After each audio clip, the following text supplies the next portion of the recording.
23 février 2010. La question du Paraclet. Il faut se représenter cette scène. Les apôtres sont réunis à Jérusalem, dans la chambre haute où eut lieu la scène, et où ils ont gardé l'habitude de se retrouver. Grande est leur affliction. De se côtoyer, de prier ensemble, renforce leur tristesse. Ils ont beau dire et beau faire, Jésus leur manque. Voilà, en effet, le 50e jour que le Seigneur est ressuscité et le 10e de son ascension parmi les nuées. L'un d'eux rappelle-t-il à ses compagnons que l'Église juive a coutume d'observer la fête de la Pentecôte en mémoire de ce que 50 jours après la sortie d'Égypte, Dieu donna aux Israélites sa loi sur le mont Sinaï par le ministère de Moïse.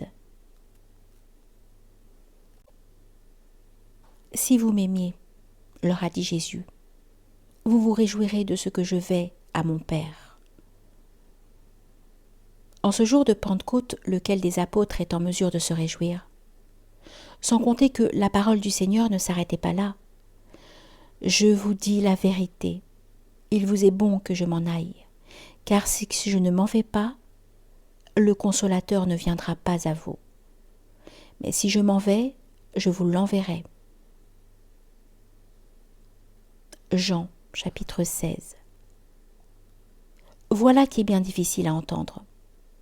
Et Dieu sait s'ils ont tourné et retourné chacun de ces mots. Mieux encore, les paroles que je vous ai dites sont esprit et vie. Jean, chapitre 6. Comme tout cela est compliqué. Entre deux invocations, on peut supposer qu'ils remâchent, qu'ils ressassent. Peut-être ressent-il en leur fort intérieur un sentiment d'abandon? Jésus n'était-il pas tout pour eux? Source de tous les biens? Cause de toute grâce? Je suis la voie, la vérité, la vie, leur a-t-il confié. Que souhaiter de plus? Que désirer de mieux? Leur cœur, leur esprit, leur âme, tout est dévasté comme après une tempête. Le monde est vide, à leur image. Le monde est triste, à leur image. Les prières ne leur sont d'aucun secours, non plus que la présence, pourtant si rassurante et si apaisante, de Marie, la mère du Seigneur. Soudain est-il écrit dans les Actes des Apôtres, « Vint du ciel un bruit comme d'un violent coup de vent qui remplit toute la maison. » Sont-ils conscients d'être les témoins d'une théophanie? Peut-être sont-ils saisis de crainte? C'est un état qu'ils connaissent bien. Il est vrai qu'ils ont traversé des situations étonnantes et folles depuis qu'ils ont entrepris de suivre le Seigneur. À preuve, la multiplication des pains ou la résurrection de Lazare. Tout cela passe l'entendement. Et ils virent apparaître des langues comme de feu qui se partageaient, et il s'en posa une sur chacun d'eux. Est-ce que le vent a cessé? Est-ce que ces langues de feu sont descendues sur tous les présents ou seulement sur les apôtres? Marie, la mère de Jésus, en a-t-elle bénéficié? Et Matthias, qui vient de remplacer Judas à la demande de Pierre, comment réagit-il? Le texte des Actes reste muet là-dessus. Il va à l'essentiel. Et tous furent emplis d'Esprit Saint, et ils se mirent à parler en d'autres langues, selon ce que l'Esprit leur donnait de prononcer. Il faut suivre le texte, c'est le meilleur des guides. Or, il y avait, habitant à Jérusalem, des Juifs pieux venus de toutes les nations. Au bruit qui se fit, la multitude s'assembla, et elle fut confondue de ce que chacun les entendait parler dans sa propre langue. Ce témoignage est d'une importance capitale. À lui seul, il va justifier l'incarnation. Plus qu'un miracle, c'est un signe majeur. Écoutons plutôt. Dans leur étonnement, ils disaient « Tous ces gens qui parlent ne sont-ils pas des Galiléens? Comment donc les entendons-nous chacun dans notre langue maternelle ? Suis la description, peuple par peuple, de cette multitude. Parthès et Médès et Élamites et habitants de la Mésopotamie, de Judée et de Cappadoce, du Pont et de l'Asie, de Phrygie et de Pamphylie, d'Égypte et la région de la Libye voisine de Cyrène, et Romains résidant ici, Juifs et prosélytes, Crétois et Arabes, nous les entendons parler dans nos langues des grandeurs de Dieu. Voilà qui est clair. Tout l'Empire romain est témoin de cette nouveauté inouïe. Les apôtres parlent en langue de manière radicalement différente de ceux qui, jusqu'à présent, pratiquaient la glossolalie ou don des langues. Si l'on en croit saint Paul. Dans sa première épître aux Corinthiens, il précisera « Car celui qui parle en langue ne parle pas aux hommes, mais à Dieu. Personne en effet ne comprend. Il dit en esprit des mystères. » Et ici, la parole, cette parole dont Jésus leur a dit qu'elle est spiritus et vita, sort de leur bouche, descend vers les oreilles de la multitude, à la fois esprit et vie, s'incarne au sens le plus fort du terme, tout ensemble prophétie et glossolalie, parole divine devenue humaine, parole humaine chargée de divin. À telle enseigne que certains, témoins, jugeant les apôtres pleins de vin doux, Pierre leur tint ce langage. Juifs, et vous tous, habitants de Jérusalem, sachez bien ceci si prêtez l'oreille à mes paroles. Non, ces gens ne sont pas ivres, comme vous le supposez, car c'est la 3e heure du jour. Mais c'est ce qui a été dit par le prophète Joël. Et il adviendra dans les derniers jours, dit Dieu, que je répandrai de mon esprit sur toute chair, et vos fils et vos filles prophétiseront. Arrêtons-nous un instant. Tout l'enseignement de Jésus depuis les noces de Cana jusqu'à la Pentecôte se fait en présence de Marie. C'est un enseignement qui touche au cœur. De même que l'eau peut être changée en vin, de même on peut être métamorphosé pour peu que, ayant pris sa propre croix, on le suive. Les disciples ont suivi sans comprendre pourquoi. Ils ont cru en lui sans le comprendre toujours.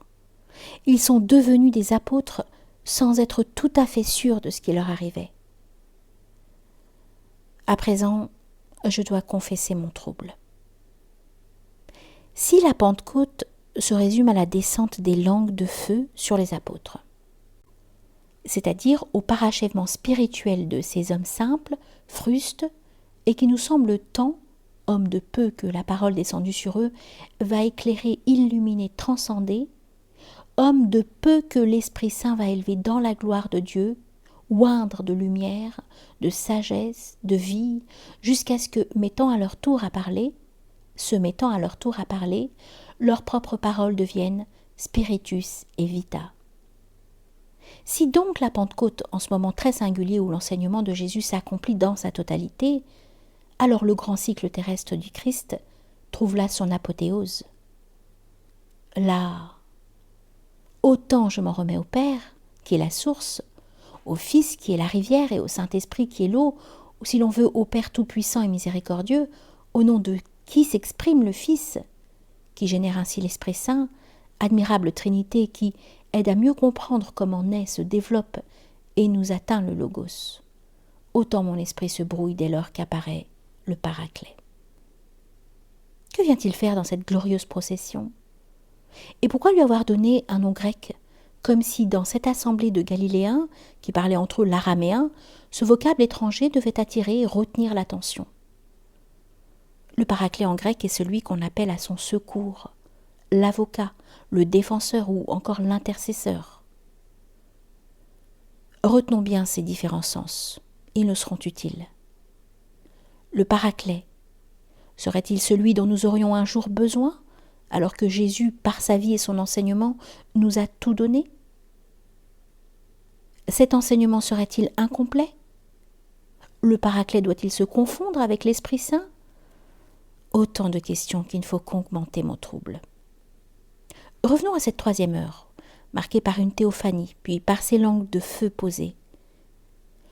Souvenons-nous que Jésus, se tenant au milieu des disciples, souffla sur eux le soir de Pâques et leur dit « Recevez l'Esprit Saint ». Suivant en cela, Yahvé, Dieu, lorsque, ayant façonné l'homme, poussière tirée du sol, il insuffla dans ses narines une haleine de vie. Genèse chapitre 2, verset 7.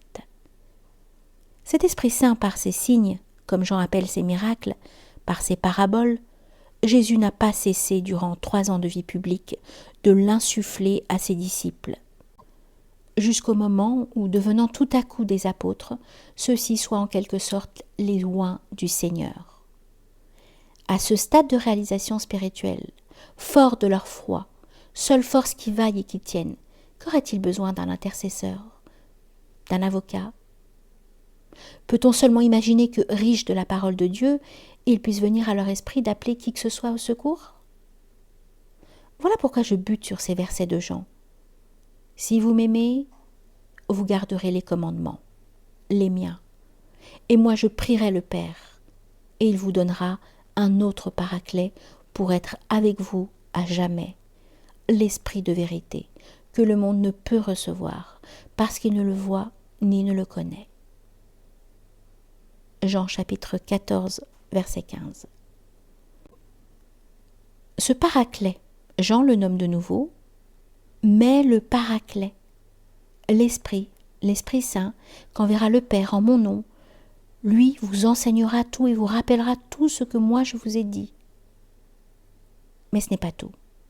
Résonne en moi, au très fond de moi, dans ces lieux de tressaillement et de joie, ces mots de Jésus. Quand viendra le Paraclet, que je vous enverrai d'auprès du Père, l'Esprit de vérité qui procède du Père, il me rendra témoignage. Si je ne m'en vais pas, le Paraclet ne viendra pas à vous. Mais si je pars, je vous l'enverrai, et quand il viendra, il confondra le monde. Quand viendra l'Esprit de vérité, il vous guidera vers la vérité tout entière, car il ne parlera pas de son propre chef, mais il dira ce qu'il entendra. Celui-là me glorifiera, car il recevra de ce qui est à moi, et il vous l'annoncera. Ces lignes capitales, c'est Jean qui les a tracées. Avec ma compréhension d'homme de peu, avec tout l'amour que je porte à Jésus, je m'interroge. Et si cet autre Paraclet, il fallait le chercher ailleurs que dans le culte chrétien? Me frappe cette affirmation de Jésus. Car il ne parlera de son propre chef, mais il dira ce qu'il entendra.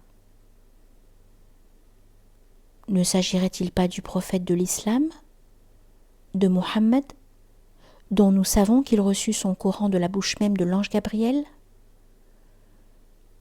Et Jésus d'ajouter au sujet de cet autre Paraclet. Celui-là me glorifiera, car il recevra de ce qui est à moi, et il vous l'annoncera. Or, que fait Mohammed? Lorsqu'il abat les idoles qui se trouvent à la Mecque, il demande qu'on épargne un tableau représentant Marie et Jésus. Premier signe. Dans le Coran, la sourate Myriam constitue le second signe. Et nombreuses sont les références à Jésus, fils de Marie la Vierge. Je m'interroge. De même que les prophètes d'Israël ont annoncé la venue de Jésus. Et nous savons que prophète signifie porteur de la parole de Dieu. Est-il inconcevable que Jésus lui-même puisse annoncer la venue de l'autre Paraclet? Je m'interroge et j'interroge. Ainsi se projetterait dans les cieux la véritable Trinité, qui verrait le judaïsme représenter le Père, le christianisme illustrer le Fils, et l'islam porter l'Esprit Saint. Je m'interroge et j'interroge.